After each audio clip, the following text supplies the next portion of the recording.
एक राजा के पास उसके छोटे भाई और जो पड़ोसी राज्य में राज करता था एक अनमोल हीरा बीच पाया और ये आग्रह किया कि उसके राज के कोई भी चौहरी उस हीरे की कीमत आंक नहीं पा रहे हैं, इसलिए क्या वो उसका सही कीमत आंक कर बताने का कष्ट करेंगे।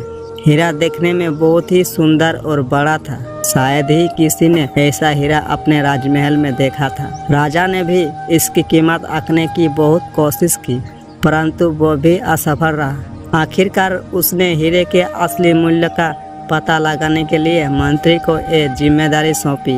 मंत्री बहुत चतुर और बुद्धिमान था। उसने राजा से कहा कि वो रात को ही इसकी कीमत बता पाएगा। मंत्री के कहे अनुसार रात में दरबार लगाया गया।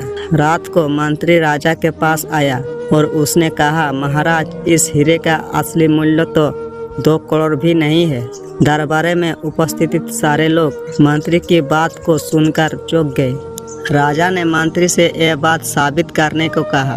मंत्री राजा को एक अंधेरे कमरे में ले गए और उसने हीरे को एक मेज पर रखकर पूछा, महाराज, हीरा कहाँ है? राजा को हीरा दिखाई नहीं दिया।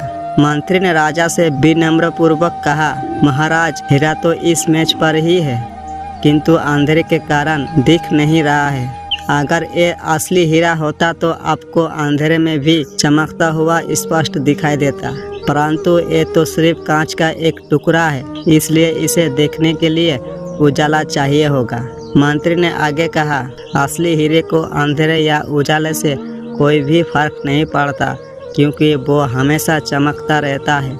आखिर उसे पता होता है कि उसका असली मूल्य क्या है और बाहरी परिस्थितियाँ उसकी रोशनी और चमक को कभी प्रभावित नहीं कर पाती।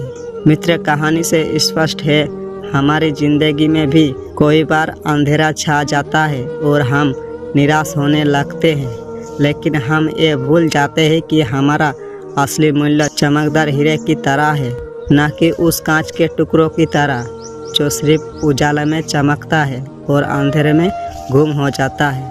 हमें हमेशा खुद में ये विश्वास पैदा करना चाहिए कि हम हीरे की भांति अंधेरे में भी चमकने की शक्ति रखते हैं, अर्थात विपरीत परिस्थिति में भी पूरे साहस और विश्वास के साथ अपनी रोशनी बिखेरने को तैयार रहते हैं, क्योंकि हमारा असली मूल्य हम जानते हैं और अब हमें पता चल गया है कि हम कांच के टुकड़ा नहीं बल्कि के शानदार चमकदार हीरा है। धन्यवाद।